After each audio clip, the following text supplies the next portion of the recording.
ನೋಡ್ತಾ ಇದ್ದೀರಾ ಜನಸೇವಾ ಕನ್ನಡ ಟಿವಿ ನ್ಯೂಸ್. ಇಂದಿನ ಮುಖ್ಯಾಂಶಗಳಿಗೆ ಸ್ವಾಗತ. ಕಲ್ಲಂಗರಾಗ ಗ್ರಾಮ ಪಂಚಾಯಿತಿ ಭ್ರಷ್ಟಾಚಾರ ಅಧ್ಯಕ್ಷ ಹಾಗೂ ಪಿಡಿಒ ವಿರುದ್ಧ ಲೋಕಾಯುಕ್ತಕ್ಕೆ ದೂರು.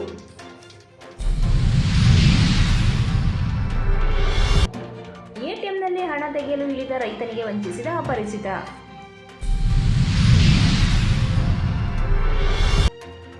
ಹೆಜ್ಜೇನು ದಾಳಿಗೆ ರೈತ ಸಾವು.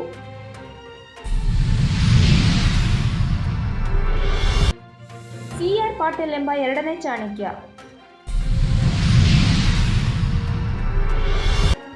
ಸಮಾಜದ ಬಸವ ತತ್ವದ ಆಧಾರದಲ್ಲೇ ಸಂವಿಧಾನ ರಚನೆ, ರಂಜನ್ ತರಗರ್ ಅವರ ಹೇಳಿಕೆ.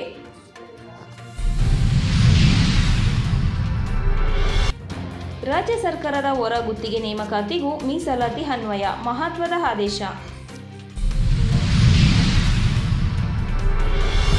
1 ವರ್ಷ ಪೂರೈಸಿದ ರಾಜ್ಯ ಸರ್ಕಾರ ಗ್ಯಾರಂಟಿ ಯೋಜನೆಗಳು ನಿಲ್ಲುವುದಿಲ್ಲ ಎಂದು ತಿಳಿಸಿದ ಸಿಎಂ ಸಿದ್ದರಾಮಯ್ಯರವರು.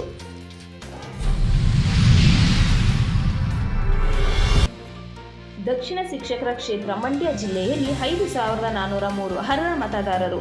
ಡಾಕ್ಟರ್ ಕುಮಾರ್ ರವರ ಹೇಳಿಕೆ.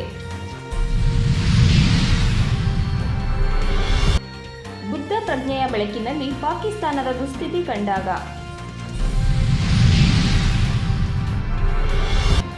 ರಾಜೀವ್ ಗಾಂಧಿರವರ ಪುಣ್ಯತಿಥಿ, ತಂದೆಯೊಂದಿಗಿನ ಬಾಲ್ಯದ ಭಾವಚಿತ್ರ ಹಂಚಿಕೊಂಡ ರಾಹುಲ್ ಗಾಂಧಿರವರು.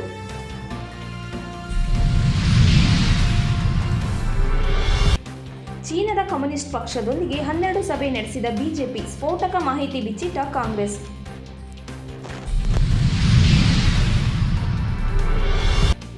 ಹುಲ್ಲೇಪುರ ಕರಡಿ ಪ್ರತ್ಯಕ್ಷ, ರೈತರಲ್ಲಿ ಆತಂಕ. ಲೋಕಸಭಾ ಚುನಾವಣೆ 5ನೇ ಹಂತದಲ್ಲಿ 60.9% ಮತದಾನ.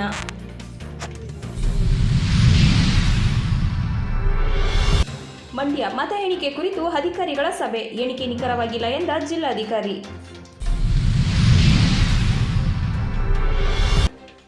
ಲೈಂಗಿಕ ದೌರ್ಜನ್ಯ ಪ್ರಕರಣ ಎಚ್.ಡಿ. ರೇವಣ್ಣರವರಿಗೆ ಷರತ್ತುಬದ್ಧ ಜಾಮೀನು.